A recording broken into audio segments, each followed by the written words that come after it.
We're doing a French drain. This is always wet right in here. You can see how shallow they are. This is a branch. This branch does not need to be as deep as the trunk line. Then, as you run this branch to the trunk line, you go ahead and you drop it off on a nice slope. You can really see it. I mean, it's textbook what the guys have done.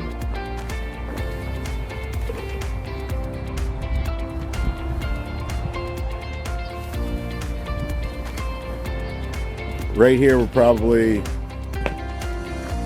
10 inches deep. It's shallow. Then right here, they just slope it right out. We're going against grade.